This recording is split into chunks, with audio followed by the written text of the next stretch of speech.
Assalamualaikum warahmatullahi wabarakatuh. Kami dari kelompok 5 ingin mempresentasikan tugas mata kuliah struktur beton lanjutan yang berjudul Bangunan Sustainable dengan Tanda Hujan. Kelompok kami sendiri terdiri atas yang pertama Muhammad Fikri Siregar, yang kedua Muhammad Aurandi Saputra, yang ketiga April Pratama Daulay, yang keempat Ahmad Akbar, yang kelima Muhammad Bram Mulyana Sution, yang keenam Andre Pratama, yang ketujuh saya sendiri Muhtalin Haki. Oke, jadi untuk materi yang pertama akan dibacakan oleh Muhammad Aurandi Saputra. Pengertian air hujan. Air hujan adalah air yang menguap karena panas dan dengan proses kondensasi membentuk tetes air yang lebih besar, kemudian jatuh kembali ke permukaan bumi. Pada waktu berbentuk uap air, terjadi proses transportasi atau pengangkutan uap air oleh angin menuju daerah tertentu yang akan terjadi hujan. Ketika proses transportasi tersebut, uap air tercampur dan melarutkan gas-gas oksigen, nitrogen, karbon dioksida, debu, dan senyawa lain. Pengolahan dan pemanfaatan air hujan. Pengolahan air hujan sendiri pada intinya memiliki dua tujuan utama, yaitu bagaimana mendapatkan manfaat-manfaat yang optimal, baik ketika melimpah atau musim hujan ataupun ketika surut musim kemarau, dan bagaimana menghindarkan dari bencana, baik ketika melimpah pada musim hujan sehingga tidak sampai banjir ataupun ketika musim kemarau sehingga tidak sampai kekeringan. Dalam skala kecil, khususnya di wilayah dengan curah hujan yang tinggi, sejumlah cara untuk mengolah limpahan air hujan telah banyak dilakukan, antara lain A. Membuat bak penampungan air. Cara yang paling umum dan paling tradisional adalah mengelola curahan atau limpahan air hujan dengan membuat bak-bak penampungan, baik kecil maupun besar, yang memungkinkan curahan air hujan dapat ditampung di daerah-daerah pertanian. Pembuatan kolam-kolam penampungan air hujan pun sudah lazim dilakukan. B. Membuat sumur resapan air. Sumur resapan termasuk salah satu rekayasa teknik konservasi air berupa bangunan yang dibuat demikian rupa sehingga menyerupai bentuk sumur gali dengan kedalaman tertentu. Fungsi utamanya adalah sebagai tempat menampung air hujan yang jatuh di atas atap rumah atau daerah kedap air dan meresapkannya dalam timah tanah.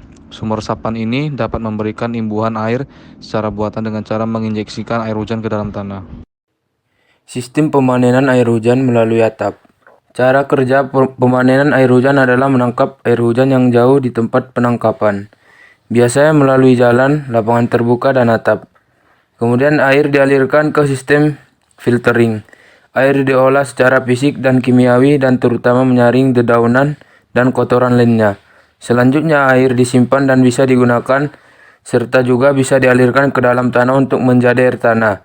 Jika air tampungan tidak mencukupi, dapat ditambah dengan sumber air lain. Jika berlebihan, maka dialirkan ke saluran. Keuntungan dari penggunaan atap sebagai pengumpul air hujan adalah air yang terkumpul akan lebih sedikit terkontaminasi karena posisinya berada di atas bangunan. Selain itu, tidak membutuhkan biaya tambahan untuk menangkap air hujan karena atap itu sendiri sudah pasti tersedia di setiap rumah. Namun ada beberapa kekurangan tipe pengumpulan air hujan dengan menggunakan atap, yaitu ukurannya yang terbatas dan akan sangat mahal apabila atap ini dibuat ekstra sendiri untuk menangkap air hujan atau tidak ada dalam existing. Kesimpulan, pemanfaatan air hujan ini telah banyak dilakukan dari generasi terdahulu, biasanya untuk kebutuhan pertanian atau peternakan. Namun kini banyak juga telah digunakan untuk memenuhi kebutuhan rumah tangga. Ada beberapa alasan memanfaatkan air hujan untuk kebutuhan domestik, yaitu meningkatnya kebutuhan akan air, terbatasnya pasokan air, kualitas air tanah yang menurun di beberapa kota besar, dan sumber air bersih sangat jauh untuk dijangkau di beberapa daerah. Beberapa keuntungan dari pemanfaatan air hujan yaitu konstruksi yang sederhana, perawatan yang mudah, kualitas air yang cukup baik, dampak lingkungan yang minim. Dalam kasus ini kurang luasnya tempat penangkapan dan penampungan air hujan mengakibatkan minimnya volume air hujan yang dapat ditampung. Satu-satunya cara untuk dapat dilakukan adalah dengan menambah jumlah tangki penyimpanan sehingga dapat memasok kebutuhan air untuk kebutuhan domestik rumah tangga. Oke, mungkin cukup sekian untuk presentasi dari kelompok kami. Kurang dan lebih mohon maafkan. Wassalamualaikum warahmatullahi wabarakatuh.